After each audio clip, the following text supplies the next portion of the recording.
I'm not necessarily keying in on what I didn't do well, but more so what I have to work on necessarily. And that's how we phrase it, just to conceptualize it in the right way. But for me, it was more so of just being patient, knowing it's a time and a place for everything, as I always speak on, just the tempo, being able to know when to use my speed, when to use my quickness and things like that. So the more I do it, the more I get better at it. Do you feel like an old veteran now, or what? Man, somebody asked me, I was on my 8th year the other day, but no, I don't feel like a veteran.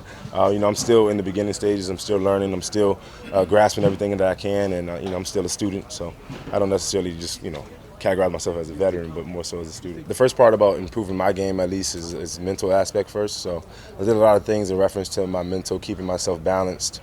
Again, entire life is about balance. Football is about balance.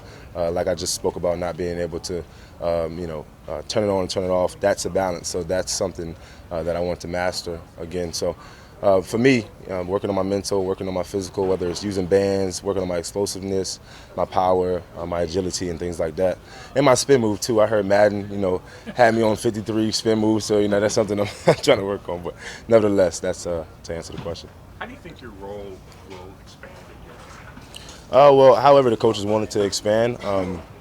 For right now, I'm still at will, still at dime and things like that. So however the coaches want to cultivate me, I'm open to it, and I'm ready to do whatever the team asks of me.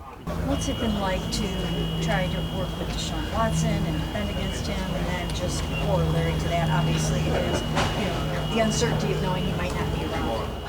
Well, we get what we get from him. He gets from what he gets from us. I mean, it's a win-win situation in reference to practicing with him. He's a very smart quarterback, a high IQ.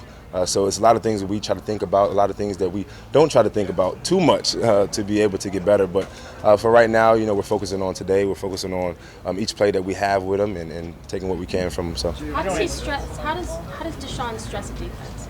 Well, I mean, he has his legs, first and foremost.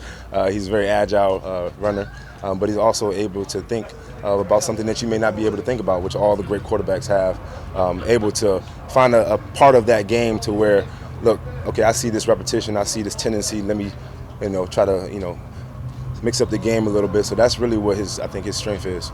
I know Anthony's not out